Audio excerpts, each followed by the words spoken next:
community approached OM Zambia if they can start with community schools, because the schools, government schools, are very far from where the communities are, and that resulted in many not to go to school. They stayed at home. Most of these youths that are in the community sit and drink and fight and insult, and my dream is that we as the school will extend our hand in the community to the youth, to the ladies, to the men in the community. I want one day that community, the Koli community, to be transformed, and I know it's through the kids.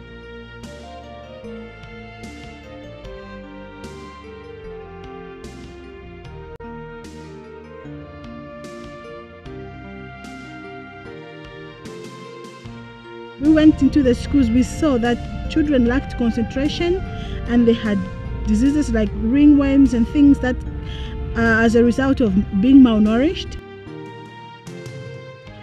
So apart from the learning itself in class, we have also introduced a feeding program where we have seen that there's a need in the community. Most of these children come from homes where they don't manage to have 3 meals.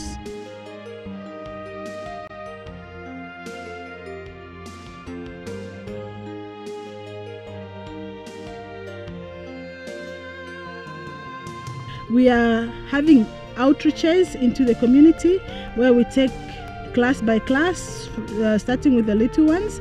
We go and reach out, but not with words, but with actions. We look out for the homes of the old people, we clean their surrounding, we fetch the water for the sick people, we go and help them.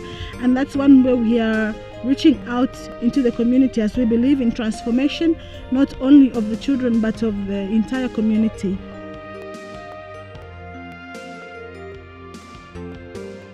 They are not just there to be in the community, to stay there forever and ever, but that they will grow up to be leaders of influence.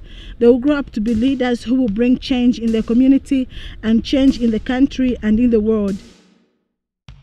We have been seeing that the kids have not been exposed so much. They've been so much into the community where they see things, the same things every now and then. A few years ago, we did the first field trip and we saw that it made a world of a difference in the children's lives. Simple things like making them switch on a light on and off. We happened to take the kids to Zambia workshop where we had to show them what happens in that workshop and how they assemble the trains. They said we can come in and expose the kids. They saw big buildings and the Zambarelis were very kind and they had a nice meal there.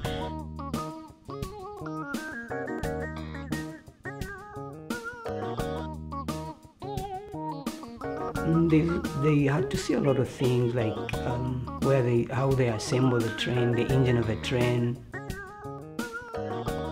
And they had a chance to get into the train and out. That was like amazing to them. When we went to see where the blacksmith was working, it was something that was so amazing to them. They couldn't even believe it. They couldn't stop seeing it because it was for the first time for them to see such a thing. It was really another thing for them. It was something which was so big to them. Others were scared, others were excited. You could tell in their faces to say they've been wanting to see something closer, something big like a train closer to them. Yeah, because they've been seeing it from a distance.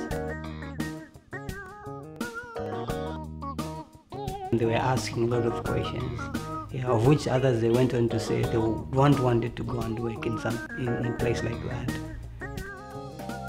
So we take them to Zambia railways, we take them to police stations, we take them to hospitals, and we hope to expose them even more beyond Kalwe.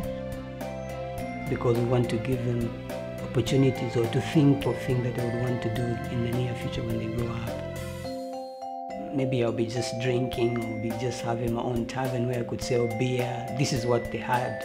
Now since we had to expose them to something like that, something which was big, for them, they are so excited to say one day just have to be there and work and drive the train. When we started with these children, they were wild. I mean, they were indisciplined. But now you get a child, after we are with them 6 months or a year, you get a child who's knowing how to pray before they start eating, a child who's stopping the other one from fighting. And that goes back to their homes. We've had parents come and ask us to say, what are you doing to our children? They are more obedient now. They are fighting less at home. They are insulting less at home. And we see that a child can bring transformation in the community just through the way they are living. The change that has come into their lives can bring a positive change into their homes, which will also go into the community. As long as the character of Christ is in them, of which I see it's our responsibility as teachers to show to them, to say they need to know this Jesus.